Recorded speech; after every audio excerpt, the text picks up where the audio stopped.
വാഴയും കപ്പയും പന്നി കുത്തി നശിപ്പിക്കുന്നത് പതിവായതോടെ സൂര്യകാന്തി പൂന്തോട്ടമൊരുക്കി കർഷകരുടെ പുതിയ പരീക്ഷണം. വണ്ടൂർ കോട്ടലോ സ്വദേശി PL മുഹമ്മദും ചെറുകോട് മുതിരി സ്വദേശി VP ഉമ്മറും രക്ഷപ്പെടാൻ ജൻസി തലമുറയെയാണ് ലക്ഷ്യം വെക്കുന്നത്. പോരൂർ മുത്തിരി പള്ളിപ്പടിയിൽ ഇരുവരും ചേർന്നിറക്കിയ 2 ഏക്കർ തോട്ടത്തിലാണ് സൂര്യകാന്തി പൂക്കൾ സഞ്ചാരികളെ വരവേൽക്കുന്നത്.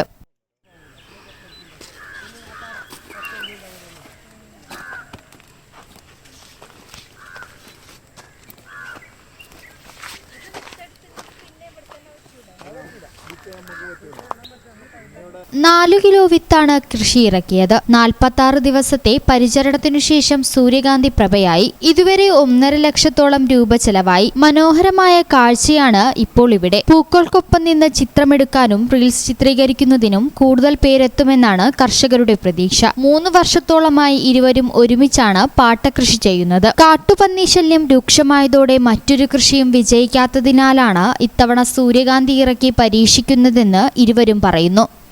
1,20,000 ആ പൈസ നമുക്ക് തിരിച്ചു കിട്ടണമെങ്കിൽ എല്ലാവരും ഓരോരുത്തർ വന്ന് സഹകരിച്ചെങ്കിൽ നമുക്കത് കിട്ടുള്ളൂ. ഇല്ലെങ്കിൽ ആ കാശ് നമുക്ക് പോയി കിട്ടും. അത്രേ ഉള്ളൂ.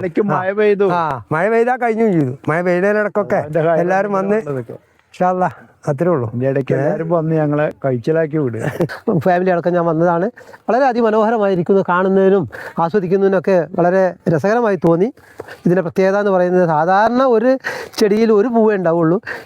ഈ ചെടികളിലാണെങ്കിൽ ഒരു ചെടിയിൽ തന്നെ പല പൂക്കൾ ഉണ്ടായിട്ടുണ്ട്. അതും വളരെ അതിമനോഹരം തന്നെയാണ്. അതും വളരെ വിഭിന്നമായിട്ടുള്ളൊരു കാഴ്ച തന്നെയാണ്. കർണാടകയിൽ നിന്നാണ് വിത്ത് വാങ്ങിയത്. 15 ദിവസത്തോളം ഇത്തരത്തിൽ പൂ മനോഹരമായി വിടർന്നു നിൽക്കും. യൂട്യൂബേഴ്സും ജൻസി പിള്ളേരും ഏറ്റെടുത്താൽ രക്ഷപ്പെടുമെന്ന ശുഭവിശ്വാസത്തിലാണ് കർഷകർ. ഇതിനിടെ മഴ പെയ്താൽ കാര്യങ്ങൾ തകിടം മറിയുമെന്നും പേടിയുണ്ട്.